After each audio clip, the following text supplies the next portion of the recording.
yang jarang-jarang kita dengar. Banyak nama lain merujuk kepada ilmu tauhid. Banyak nama lain merujuk kepada ilmu tauhid. Antaranya dikenali sebagai ilmu akidah. Ini popular, ilmu akidah. Ilmu akidah ataupun dipanggil aqaidul iman, plural. Aqdun singular, dipanggil satu pegangan. Aqdun tu satu pegangan. Kalau aqaid beberapa pegangan. Maksudnya banyak ciri yang kita pegang dalam hati kita, bukan satu. Cuma dalam kitab kita fokus 13 ciri induk. 13 ciri induk. Jadi apabila 13 jadi plural, lepas tu jadi pegangan. Pegangan, bukan satu pegangan. Jadi beberapa pegangan. Betul, aqaidul iman, beberapa pegangan dalam hati kita berkaitan dengan ciri ketuhanan. So, ilmu akidah. Jadi ilmu akidah ni ilmu berkaitan dengan pegangan dalam hati kita. Jadi kita nak bincang spesifik apa benda yang kita pegang, bukan umum. Kalau umum kita dah tahu. Ilmu kita panggil iman. Iman tu apa? Kepercayaan. Merujuk pada benda yang kita percaya. Apa benda yang kita percaya berkaitan ketuhanan? Kena jelas, clear. Benda itu spesifik. Oh, ciri yang bernama qudrah, ciri yang bernama iradat, ciri yang bernama sam'un, ciri yang bernama basar. Clear satu persatu ciri. Itu dipanggil ilmu akidah. Ilmu berkaitan dengan beberapa pegangan dalam hati kita berkaitan dengan ketuhanan. Ada lagi ilmu nombor 2, nama ilmu tauhid ni ilmu kalam. Ilmu kalam ni juga popular. Ilmu kalam ini kenapa diambil perkataan kalam yang merupakan ciri, salah satu ciri ketuhanan yang ke-13 dalam kitab kita ini, ciri yang ke-13, dijadikan nama ilmu tauhid. Kalau tadi tauhid wahdaniyah, dijadikan nama pada ilmu usuluddin, ilmu tauhid. Begitu juga oleh kerana salah satu ciri 13 itu yang popular ni ialah kalam. Kalam, yang ini sifat perkata yang ada pada diri Tuhan, yang berkeupayaan ataupun yang boleh berkata-kata.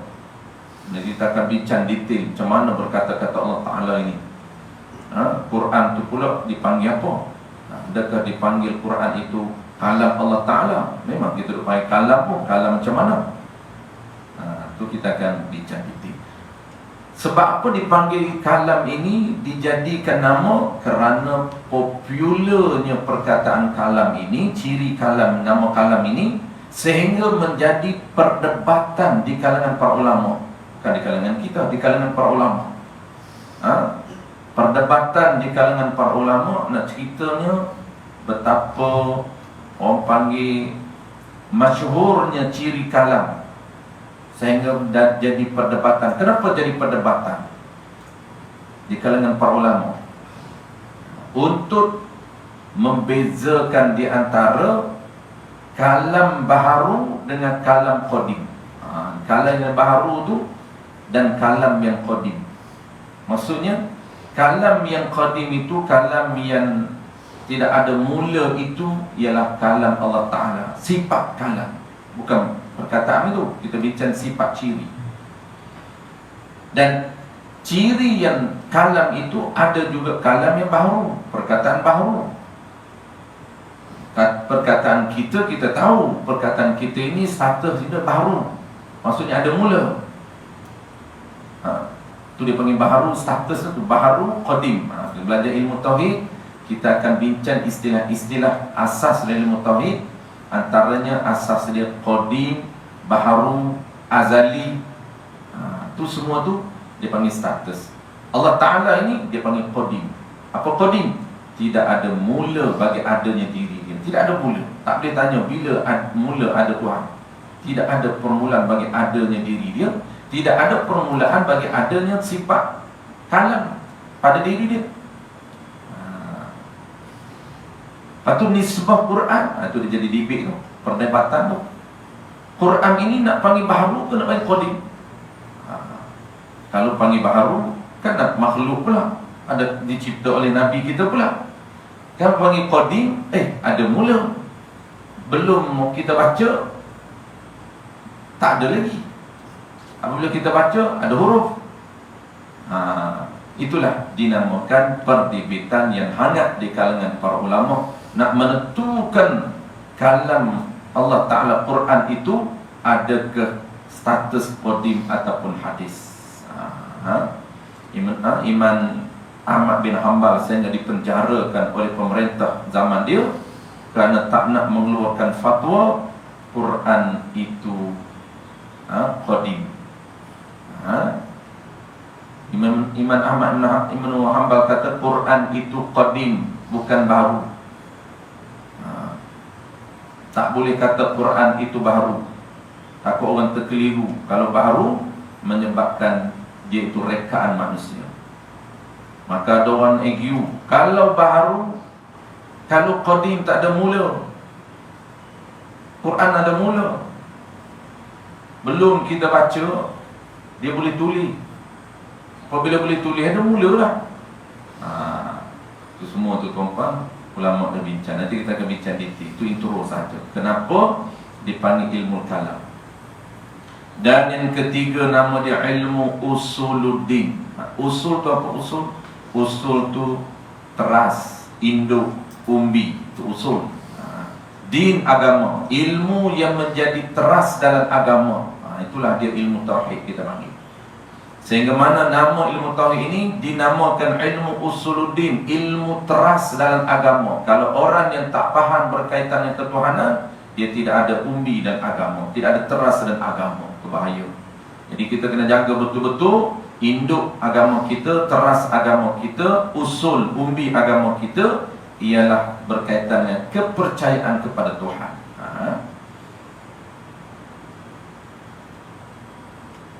Usul. Usul tu asal usul lah. Macam kita bertanya asal usul mana?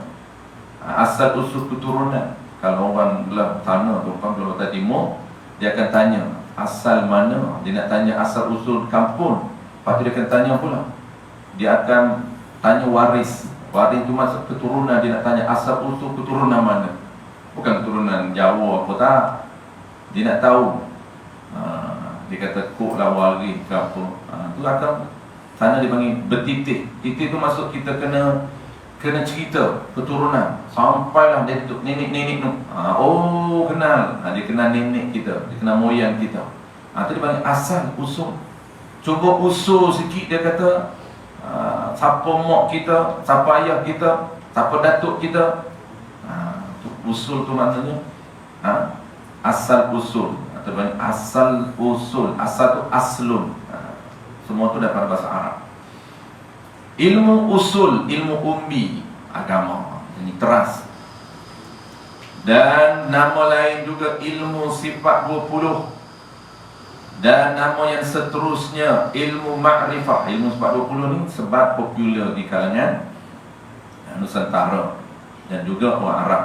Semua Arab ni dia panggil Ishrun. Ilmu ma'rifah. Ilmu ma'rifah dia popular 20. Dia yang wajib 13 je. Tapi 13 tu dia panggil, dia tak popular. Yang popular 20. Asal dia 13. Sebab tu dalam kitab kita ni, dalam nota kita 13 saja. Yang wajib 13, yang masyhurnya 20. Popular 20. Ilmu ma'rifah seterusnya nama ilmu tauhid juga ilmu ma'rifah. Ilmu pengenalan tu ma'rifah. Pengenalan apa? Pengenalan terhadap ketuhanan. Sebab itu nota kita ni dipanggil nota berkaitan dengan ilmu pengenalan terhadap ketuhanan. Nak kenal macam mana Tuhan ini? Tu kena tahu. Macam mana nak kenal Tuhan? Sebab Tuhan tak boleh dipandang, tak boleh tengok. Tuhan nak tengok tak boleh, nak dengar tak boleh, nak sentuh tak boleh, nak rasa tak boleh. Dia tak boleh kenal melalui pemandangan kita, melalui penglihatan kita. Itu dipanggil makrifah, ciri pengenalan.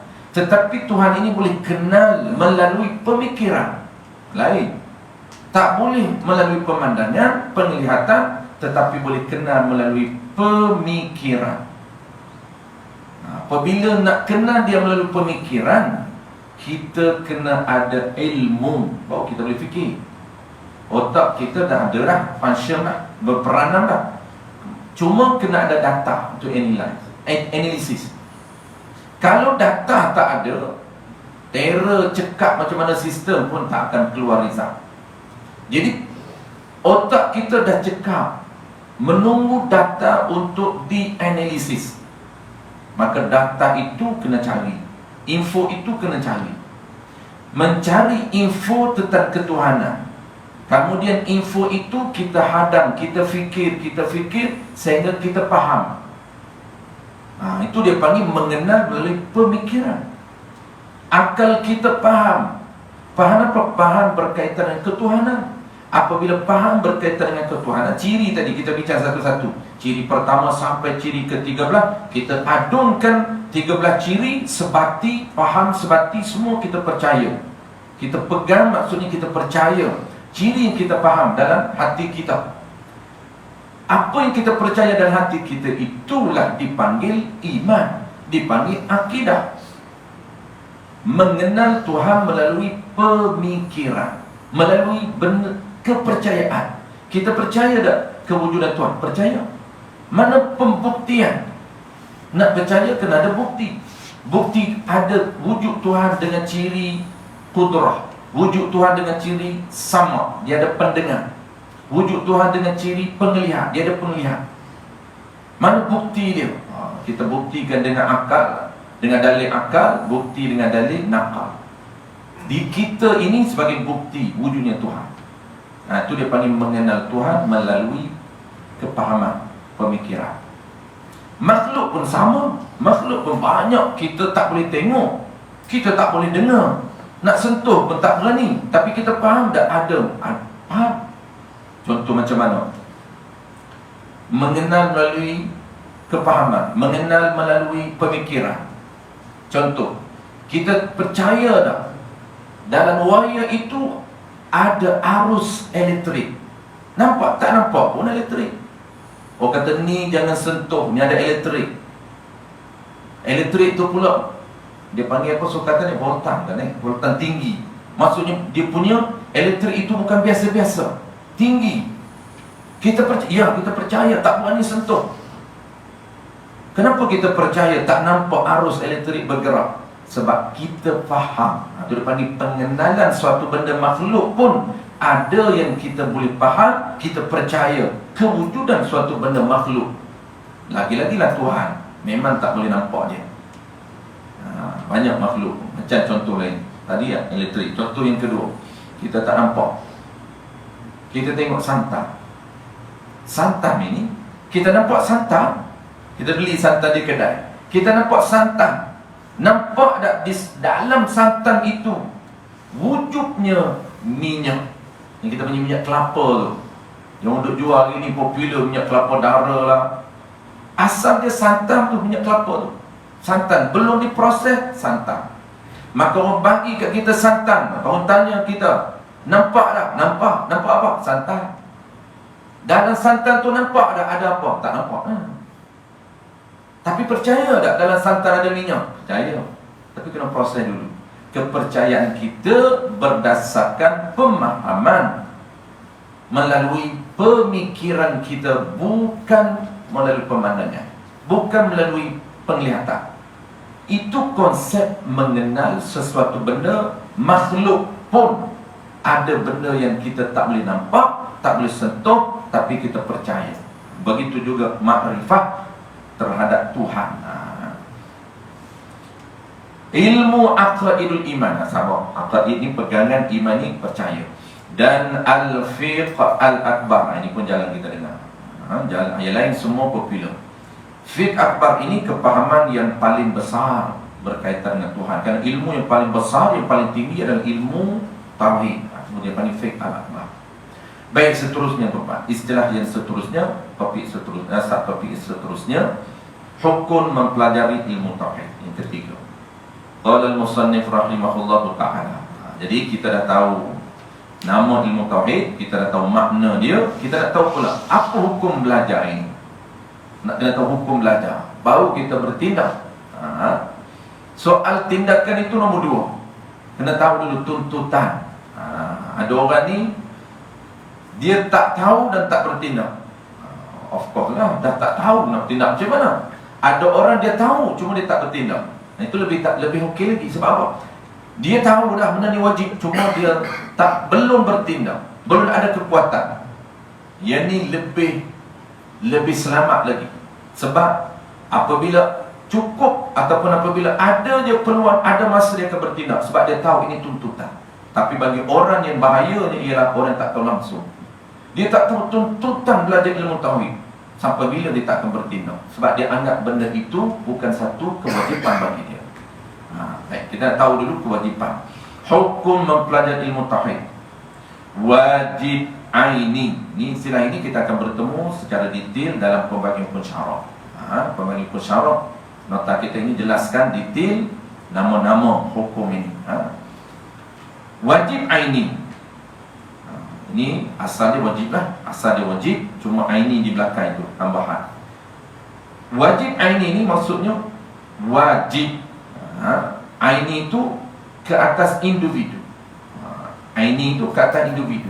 Setiap orang lah, bahasa kita wajib ke atas setiap orang. Ataupun nama popular kitanya fardu ain. Orang ini disebut lagi perempuan fardu ain, tapi dia tak tahu. Orang kata tauhid itu fardu ain, belajar dia senyap dia. Dia belajar dah, dia tak fardu ain dulu. Masa kecil dulu kita belajar fardu ain lah. Dia tak tahu fardu ain itu apa dia. Maksudnya fardu ain itu nama bagi hukum. Hukum itu umum lah. Hukum tu kita akan belajar spesifik ataupun detail. Hukum itu penetapan, ketetapan yang diputuskan oleh Allah Ta'ala. Kalau hukum tu syarak, diputuskan oleh Allah, pada hukum syarak. Kalau keputusan itu diputuskan oleh akal, dipanggil hukum akal. Akal kata mesti. Kok mana pun mesti aku buat. Mesti itu apa? Keputusan. Nama apa? Nama mesti. Tapi dalam bahasa akademik panggil wajib kan? Kok mana pun wajib aku pergi. Wajib apa tu? Bukan syarak. Kalau syarak, Tuhan buat keputusan wajib. Tapi hukum tu kita tahu dulu. Hukum, sama ada hukum itu syarak, atau hukum itu akal, atau hukum itu adat, ataupun hukum itu aradi. 4 je hukum. Tapi biasa kita belajar 3 hukum. Pembagi hukum ada 3 je. Tapi kita dapat hukum itu isbatun amrin, isbatun amrun bi amrin, au nafyuhu anhu.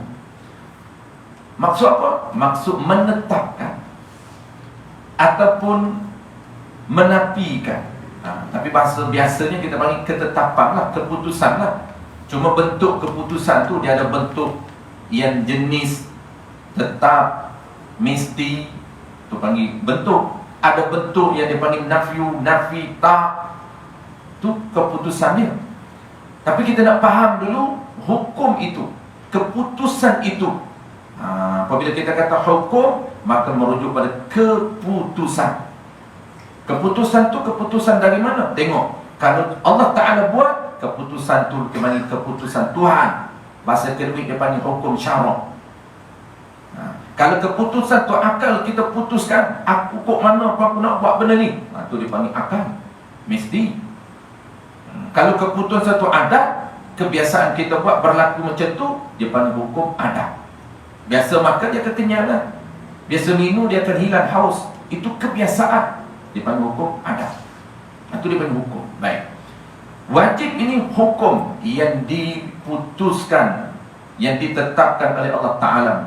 Wajib aini, wajib ke atas setiap orang. Tu, siapa orang tu? Setiap mukallaf mengenal Tuhan. Wajib bukan sunnah. Wajib pula bukan kifayah. Bukan memadai dalam kuliah, dalam taman kita seorang dia belajar, orang gugur. Tak, itu kifayah. Dia individu. Setiap orang mukallaf di mana saja dia berada, wajib dia kena cari ilmu berkaitan ketuhanan dan faham. Jangan cari saja, kena faham. Cari sehingga faham. Mana dalil dia? Berdasarkan dalil nakli dalam surah Muhammad ayat ke-19. Fa'lam, hendaklah kamu tahu, annahu, bahawasanya, la ilaha illallah, tidak ada Tuhan yang layak disembah melainkan Tuhan yang bernama Allah. La ilaha itu tidak ada Tuhan yang layak disembah illallah, melainkan Tuhan yang bernama Allah. Illa itu dia panggil isbah. La itu bukan dia nak tolak Tuhan lain, memang tak ada dah Tuhan lain, tapi dia panggil apa? Bentuk penafian ini untuk menjelaskan bahawasanya tidak ada, dia panggil Tuhan lain yang layak disembah melainkan Allah. Nak cerita apa? Nak cerita memang tidak ada dah benda lain yang boleh dipanggil Tuhan. Itu dipanggil bentuk penafian. Bukan nak nafi Tuhan lain itu ada, bukan. Dia nak cerita hanya senya. Sebab itu keluarlah ayat dia, hanya senya Tuhan yang layak disembah, hanya Tuhan yang bernama Allah. La ilaha illallah tu lahirnya ayat. Orang panggil apa? Hanya senya Tuhan yang layak disembah melainkan Allah.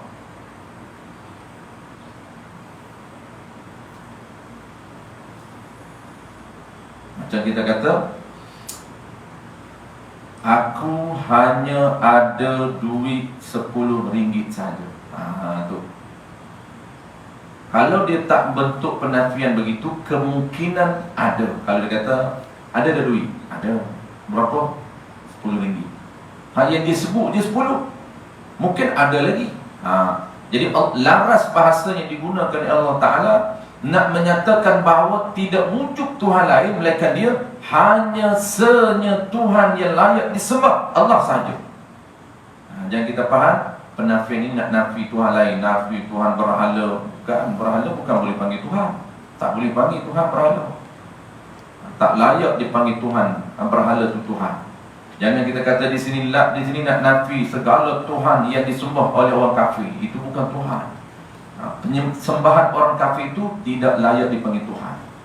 Ini laras penafian ini untuk nak menggambarkan kepada kita, kepahaman bagi kita bahawasanya hanya senya Tuhan yang layak disembah hanyalah Allah. Baik, itu ayat tambahan saja. Wastaghfir li dzambik walil mu'minina wal mu'minat, untuk lengkapkan ayat. Jadi fa'lam ini hendaklah kamu tahu. Jadi tahu yang dituntut oleh Allah Ta'ala. Jadi nak tahu tu macam mana? Itu dia jelaskan. Dalam ayat tersebut Allah memerintahkan supaya mengenal. Kenal, perintah dia. Dia suruh kita kenal. Sebagai perintah wajib zati. Wajib zati. Kata setiap individu yang mukallaf. Wajib zati itu wajib nisbah diri, perbuatan. Perbuatan kenal.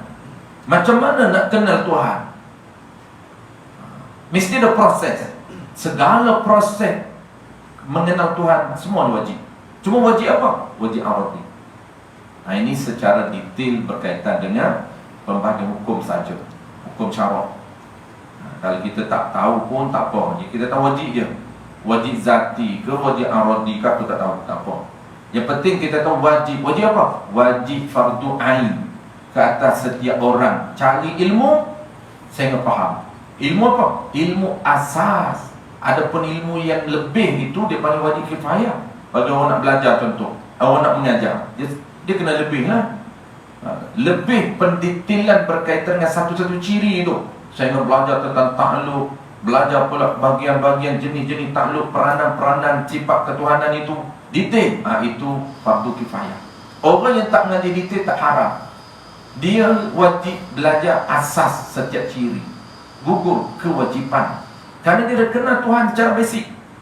Jadi mengenal Tuhan secara basic itu kewajipan aini. Adapun kewajipan kifai, mencari lebih, itu wajib kifai bagi orang yang terutamanya untuk orang nak mengajar, kena lebih. Itu daripada zati. Wajib zati ni wajib nisbah diri hukum itu. Kata setiap individu mukallaf. Maka segala usaha atau proses, usaha ataupun kita panggil proses yang dilakukan oleh setiap individu untuk mendapatkan ilmu. Sebab yang wajibnya ialah faham. Wajib dia kenal, wajib dia faham Tuhan ini macam mana. Nak faham macam mana kalau tak belajar? Sebab tu dalam ayat ni tuan-tuan, dia tak kata wajib belajar. Dia tak kata fatlub, tak. Tapi fa'lam. Cuma ulama tafsir, ulama kata apa maksud fa'lam, apa maksud faham ini? Maksudnya fatlub hatta ta'lam. Hendaklah kamu cari ilmu hatta ta'lam, sehingga kamu tahu. Hatta ta'lamu, sehingga kamu tahu. Jadi usaha tu diambil kira. Tahu itu urusan Tuhan. Yang dinilai kita ini adalah usaha. Kadang-kadang usaha tak faham Tuhan ni. Tak faham yang asal lah. Kalau tak faham yang detail itu tak menjadi isu. Yang asal pun dia tak faham. Tapi pentingnya usaha itu. Usaha hatta ta'lam, sehingga kamu mengenal, memahami tentang ketuhanan. Yang dipaksanya usaha itu. Adapun faham itu kerja Tuhan. Alayya lil qira wa alayya lil futuh. Alayya tugas kita lil qira, berusaha belajar. Wa alayya lil futuh, adapun futuh, memberi kepahaman itu Allah Ta'ala. Tanggungjawab Tuhan memberi kepahaman. Tanggungjawab kita berusaha mencari. Terus, maka segala usaha atau proses yang dilakukan oleh setiap individu untuk mendapatkan ilmu sehingga boleh memahami dengan sebenar-benar. Faham apa dia? Tentang sifat-sifat ketuhanan. Sifat ketuhanan yang mana? Yang layak bagi Allah Ta'ala, menjadi wajib aradi. Allah Ta'ala perintah faham tu. Tapi nak faham kena belajar. Maka belajar itu menjadi wajib juga. Wajib apa panggil? Tak faham pun tak apa, cuma tahu je. Wajib aradi.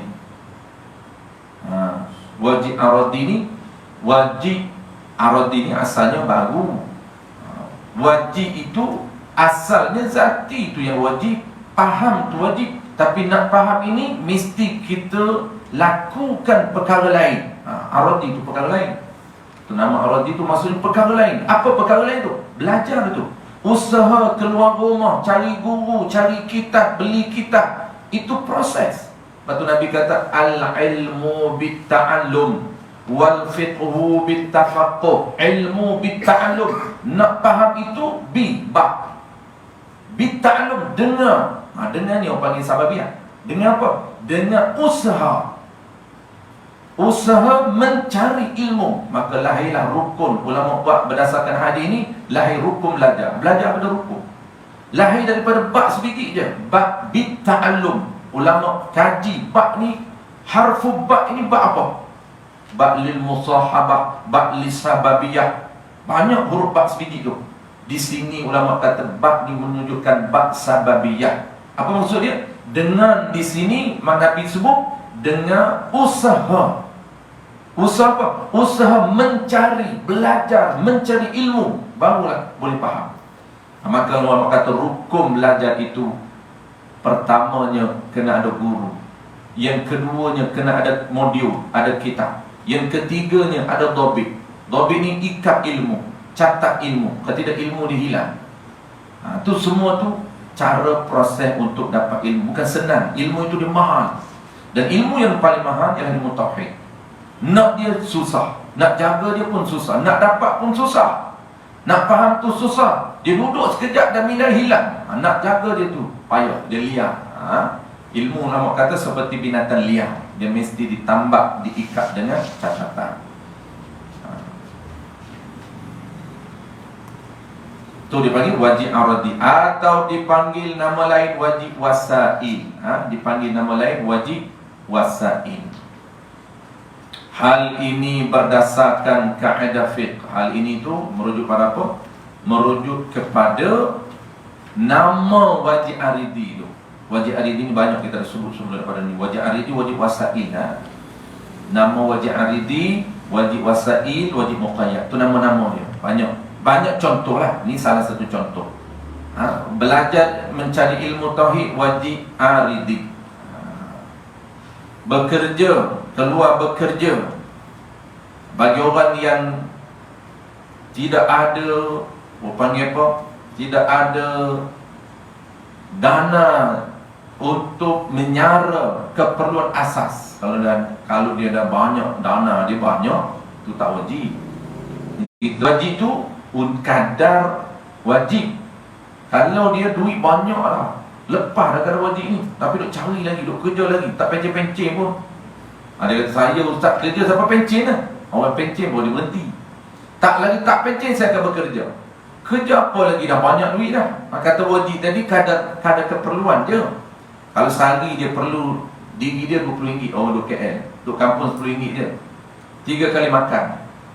Contoh kita duk KL ni, individu kita ni RM20. Darab lah. Dia ada berapa kepala dalam rumah dia yang wajib dia tangguh.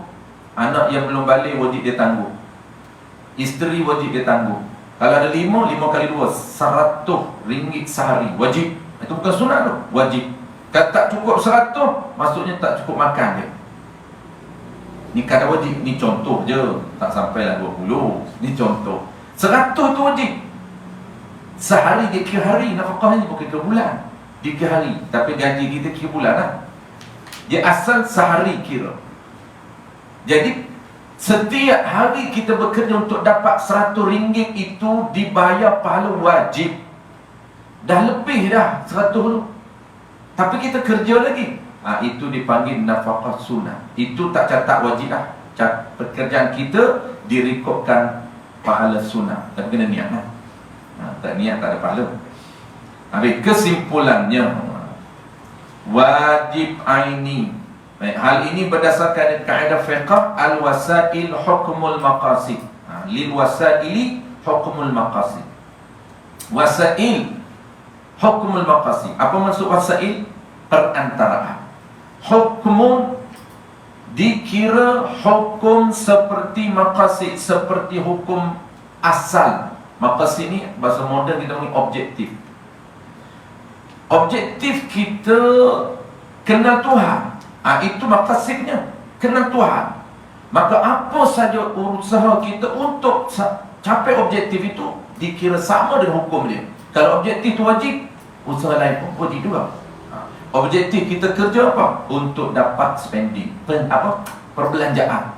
Nak spend setiap hari. Apa saja kerja kita, tak kisah jenis kerja, untuk dapat duit dikira wajib dan dikira sunat. Kesimpulan, wajib aini atau fardu ain ke atas setiap mukallaf menerima Islam. Ini kesimpulan umum Bapak. Jadi kita tahu wajib aini ini, wajib kata individu mula balik lah. Balik je wajib. Kalau tak buat, direkod setiap masa haram. Kena buat. Buat tak faham, tapi mula dulu buat. Setengah orang tu dia tak buat pun. Sebab dia tak tahu cari ilmu ketuhanan ini, dia tak tahu wajib. Sebab itu dia kata dah belajar dulu. Belajar kafar dulu. Kelas kafar tu subjek tauhid. Dia belajar bukan asas macam ni. Tak boleh panggil asas pun. Hanya mengenal istilah je. Rukun iman berapa? 6. Kepercayaan kepada Tuhan. Macam mana nak percaya pada Tuhan? Tak belajar. Macam mana? Percaya pada Tuhan, rukun iman pertama. Detail rukun iman kena belajar secara dipanggil berkitab. Sebab saya pernah ada orang cakap, Ustaz, berapa lagi Ustaz duk ajar tauhid? Dulu belajar dah. Saya belajar dah dulu subjek tauhid, sekolah rendah dulu. Perasan lebih. Saya kata dulu bukan panggil belajar sangat pun.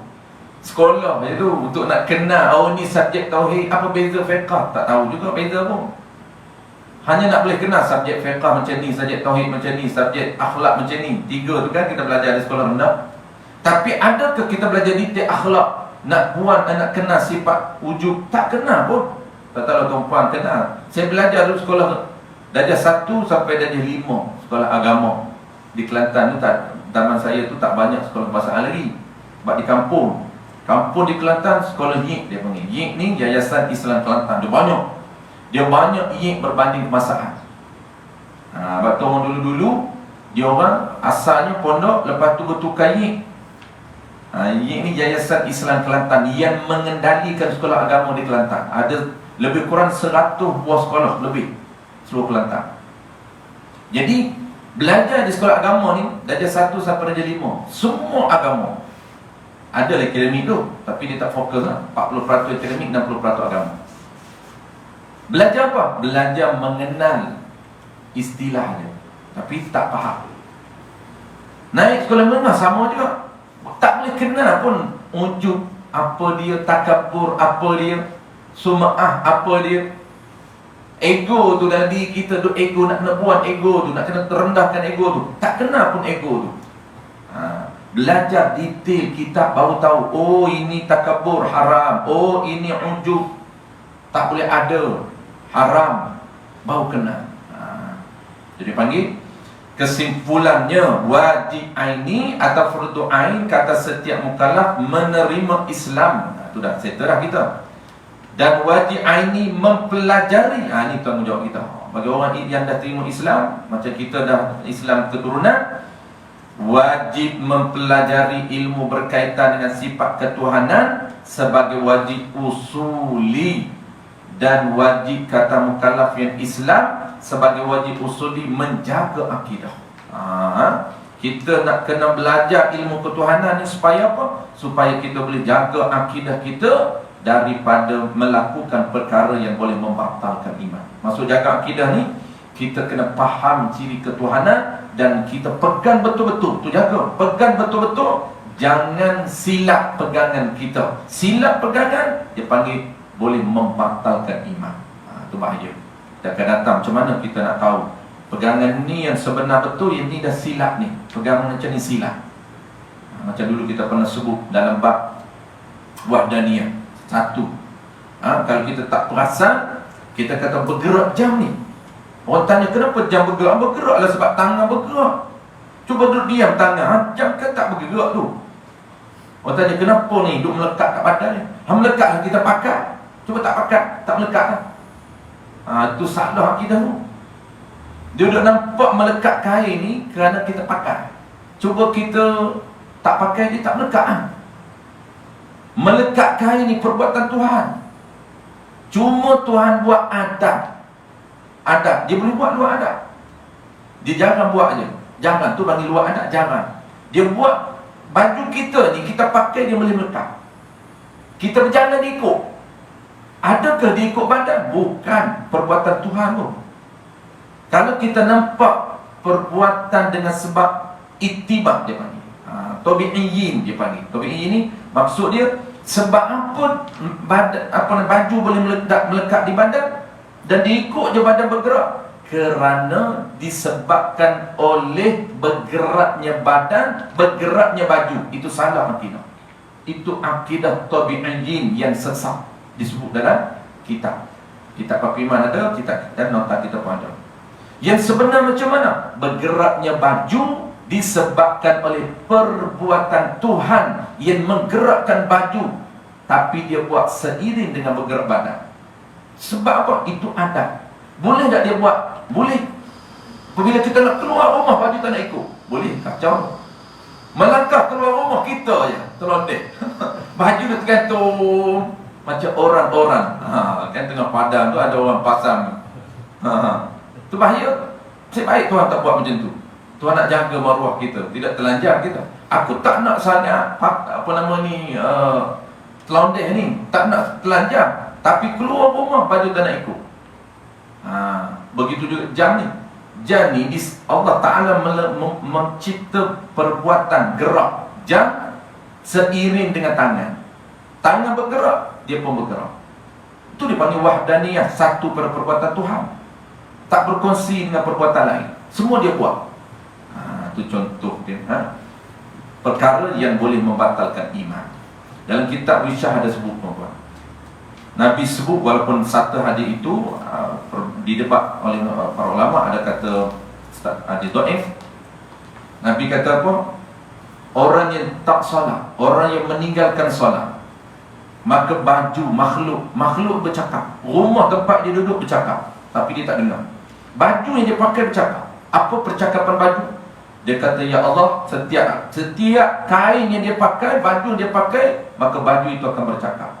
Dia kata, kalaulah bukan kerana kamu perintah supaya aku melekat pada badan orang yang tak solat, nescaya aku tak nak. Itu makhluk pun tak nak berada pada orang yang meninggalkan solat. Itu disebut hadis dan dalam kitab Misyaul Afrah. InsyaAllah tuan kita akan sambung bulan depan makna, istilahkan seterusnya makna agama. Ni semua istilah-istilah asas. Makna agama, kemudian rukun agama. Itu bukan rukun Islam itu, rukun agama. Agama ada rukun dia. Lepas tu kita belajar rukun agama tu apa, baru kita faham, oh kenapa kena belajar tauhid, fiqh, tasawuf. Rupanya rukun. Nak faham agama tu, 3 tu. Kalau tidak, dia tak terbentuk sempurna agama dari diri kita. Tak ada 3 tu.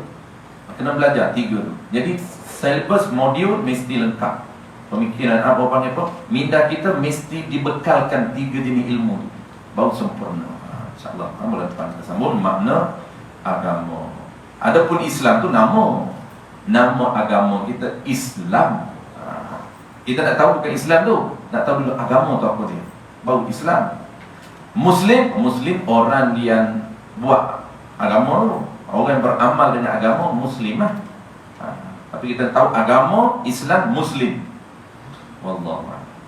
Bismillahirrahmanirrahim. Alhamdulillahirabbil alamin, wassalatu wassalamu ala asyrafil anbiya'i wal mursalin wa ala alihi wa ashabihi ajma'in. Allahumma faqihna fid din wa 'allimna ta'wil wa ja'alna minal ulama'il 'amilin wa ja'alna minal mukhlisin. Wa sallallahu ala sayyidina Muhammadin wa ala alihi wa barakatuh. Walhamdulillahi rabbil alamin.